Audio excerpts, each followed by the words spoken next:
किंबहुना चर्च आजही स्त्रियांना धर्मोपदेशन करण्यास मान्यता देत नाही.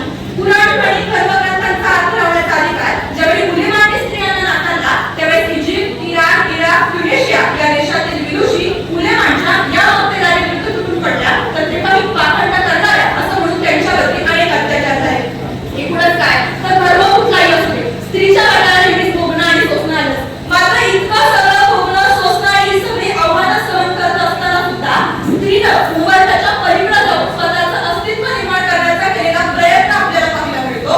आणि मग धर्माची वंदना हळूहळू तिच्यापासून दूर गेलेली आपल्याला पाहायला मिळतात. मात्र सध्या तिच्या जबाबदाऱ्या बदलल्या, तिची कामं बदलली आणि चूल मूल इथपर्यंत मर्यादित असलेलं तिचं आयुष्य देखील बदललेलं आपल्याला पाहायला मिळतं. आणि मग हे सगळं बदल घडत असताना तिच्या समोर येणारी आव्हानं देखील बदललेली मला पाहायला लागतात. आणि म्हणूनच व्यासपीठासमोर विषय मांडते आजच्या स्त्री पुढील आव्हाने. मुळात प्रस्तुत विषयाची मांडणी करत असताना ही मांडणी मला प्रमुख 3 टप्प्यात करावीशी वाटते. यातील पहिला टप्पा प्राचीन कालखंडापासून स्त्रियांवरती आलेले आव्हाने आणि त्यानंतर स्त्रियांनी त्या आव्हानांवरती मात करून खऱ्या अर्थानं स्वतःचं अस्तित्व कसं निर्माण केलं. दुसरा टप्पा आजच्या काळात तिच्यासमोर कुठली आव्हानं आहेत. आणि तिसरा आणि सगळ्यात महत्त्वाचा टप्पा मुळात ही आव्हानं दूर करण्यासाठी तिथल्या समाज व्यवस्थेमध्ये काय बदल होणं गरजेचं आहे. म्हणजे किचन कॅबिनेट म्हणून इंदिरा गांधीजींच्या कॅबिनेटला चिडवण्यापासून ते आज राष्ट्रपती पदावरती असलेला द्रौपदी मुर्मूंपर्यंतचा हा प्रवास. माझा बालविवाह झाला आहे, मी नवऱ्याच्या घरी नांदायला जाणार नाही असं सांगणाऱ्या द हिंदू लेडीपासून ते तिहेरी तलाकच्या विरोधामध्ये उभे राहणाऱ्या शाह बानोपर्यंत. ज्योतिरावांच्या शाळेत शिकायला जाऊ लागली म्हणून काचांचा पूड करून तयार केलेला लाडू खाल्ल्यामुळे अंतर्गत रक्तस्राव होऊन मृत्यू झालेल्या काशीबाईपासून ते सध्याच्या काळामध्ये मिसलीडिंग ओआरएसच्या विरोधामध्ये आपलं मत नोंदवणाऱ्या संजीवनी संतोषपर्यंत.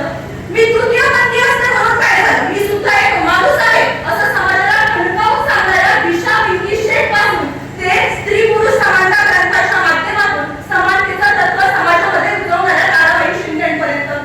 अरे माणसा माणसा कधी होशील माणूस असं म्हणणाऱ्या कलिनाबाईंपासून ते मला उद्ध्वस्त व्हायचंय असं म्हणणाऱ्या मलिका अमर शेठ पर्यंत. आणि इतकंच काय तर तुम्ही माझ्या चेहऱ्यावर ऍसिड फेकलं म्हणून माझा चेहरा विद्रूप होऊ शकतो पण माझं मन मलिन होणार नाही असं म्हणणाऱ्या लक्ष्मीपासून ते शेवटच्या श्वासापर्यंत जगण्याची धुंद देणाऱ्या निर्भयापर्यंत हा सगळा प्रवास झाला. तो आव्हानांना विरोध करत झालेला आपल्याला पाहायला मिळतो. मात्र सध्या काळ बदलला, रूढी प्रथा परंपरेची सगळी जोखंड तिनं मोडली आणि मोकळ्या अशा आव्हानामध्ये एखाद्या पक्षानं उंच भरारी घ्यावी ना तशी स्त्रीनं भरारी घेतलेली आपल्याला पाहायला मिळते. मात्र तिच्या पंखांना सुरक्षितता नावाचं टोचन लागलेलं आपल्याला पाहायला मिळतं. म्हणजे म्हारी छोरिया छोरसे कम है के असं म्हणणाऱ्या हरियाणामध्ये जेव्हा राधिका यादव सारख्या एखाद्या मुलीची तिच्याच वडिलांकडून हत्या करण्यात येते किंवा मग वैद्यकीय क्षेत्रामध्ये आपल्या कर्तृत्वाच्या जोरावरती, आपल्या ज्ञानाच्या जोरावरती समाजाला एक नवी दिशा द्यायचं का